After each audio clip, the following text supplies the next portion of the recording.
साथीहरू, यदि हामी कुनै पनि बेलामा आफ्नो डकुमेन्टमा इङ्ग्लिस र नेपाली टाइप गरिरहनु पर्छ भने यस्तो अवस्थामा हाम्रो धेरै समय खेर गइरहेको हुन्छ। त्यो समय कहाँ खेर जान्छ भने फन्ट चेन्ज गर्नमा जान्छ। आज हामीले यस भिडियो अन्तर्गत रहेर एउटा यस्तो तरिका सिकाउन गइरहेका छौँ जसलाई फलो गरेर तपाईँले सजिलैसँग नेपाली तथा अङ्ग्रेजी टाइप गर्न सक्नुहुन्छ। यदि तपाईँ जान्न चाहनुहुन्छ भने यो भिडियोलाई पुरासम्म हेर्नुहोला। नमस्ते, म दिपेन्द्र कुइकेल, तपाईँहरूलाई आइटी जर्नी हबमा स्वागत छ। साथीहरू, आजको टपिक सुरु गरौँ। चाहिँ हामीले माइक्रोसफ्ट वर्ड खोलौँ। यहाँ गएर सर्च गर्दा नि भयो, WRD वर्ड। वर्ड 2013 छ हामीसँग। मलाई ओपन गरौँ। जस्तो अब हामीले आज मेन सिक्न गइरहेको कुरा के हो भन्दा यहाँ हामीले फन्ट चेन्ज गरिरहनु पर्ने हुन्छ। जस्तै अहिले कामना फन्टमा मैले टाइप गरेँ। साथीहरूलाई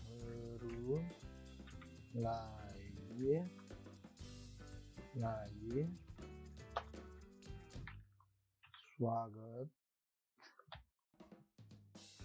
छ। सरी, पाता छ। अथवा अब हामीलाई यहाँ फेरि लेख्नु पर्यो इङ्ग्लिसमा, WEL। यो यहाँ हामीलाई इङ्ग्लिसमा चाहियो। यो भयो भने यहाँ हामीले फेरि फन्ट चेन्ज गर्नु पर्यो। ARI एरियलमा गरौँ। WELCOM, वेलकम टु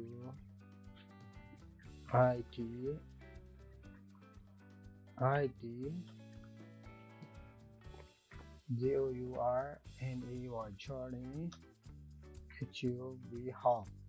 अब फेरि हामीलाई यहाँ नेपालीमा टाइप गर्नु पर्यो।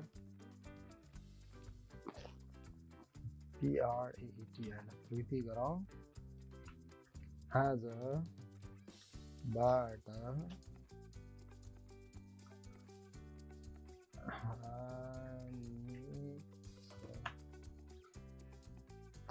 हामी मिलेन है। हामीले यस, अब यहाँ इङ्ग्लिसमा आइटी जर्नी लेख्नु पर्यो। IT। फेरि हामीले यहाँनिर चेन्ज गर्नु पर्यो नि होइन। यहाँनिर के गर्नु पर्यो, यहाँ इङ्ग्लिस आउनु पर्यो भने हामीले यहाँ गएर चेन्ज गर्नुपर्ने हुन्छ। जस्तै अब AR एरियलमै राख्दियो। IT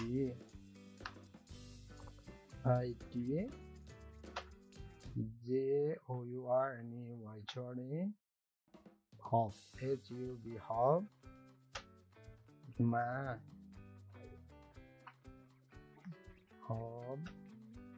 मा अन्त फेरि अब यहाँ नेपाली चाहियो हो।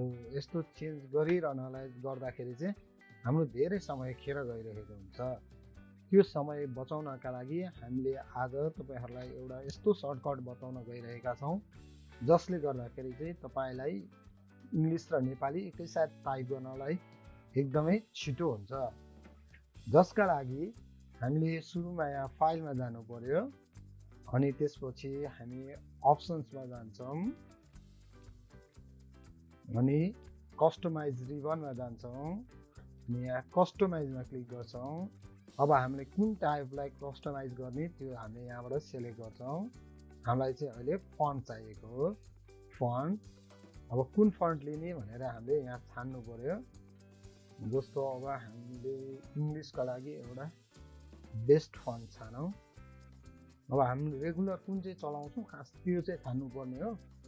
तर जुन छान्दाखेरि पनि भयो, तर हामीलाई रेगुलर चलाउने भयो भने राम्रो देखिन्छ। कुन फन्ट मनपर्छ त्यही नै राख्दा हुन्छ। मलाई चाहिँ एरियल फन्ट राख्ने, टाइम्स न्यू रोमन राखौँ है त। टाइम्स न्यू रोमन टीमा जाउँ।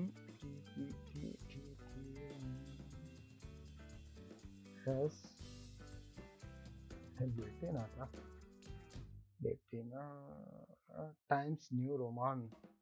अब यसको यहाँ हेर्नुहोस् त, यहाँनिर सर्टकट असाइन गर भनेको छ। हामी चाहिँ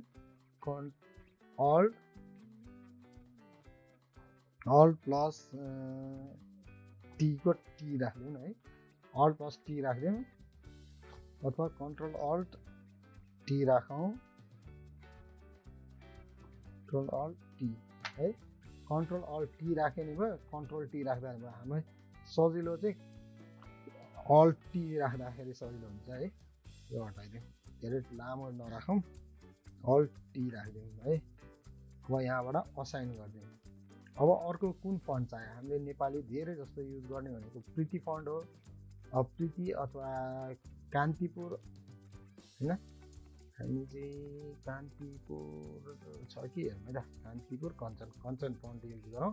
अब यसलाई पनि असाइन गरिदिनु पऱ्यो। यसको असाइनको लागि चाहिँ अल्ट प्लस के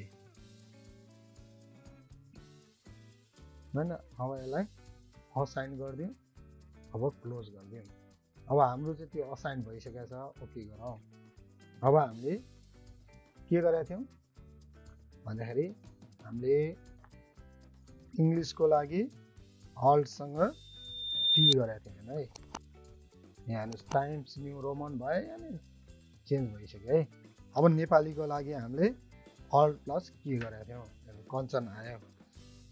मास आजबाट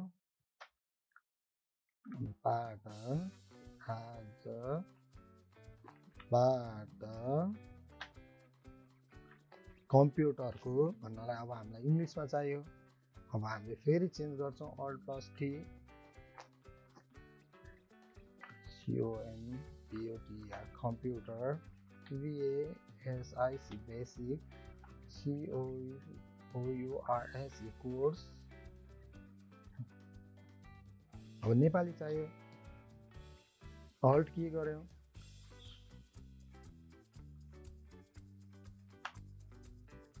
सुरु गरेका छौँ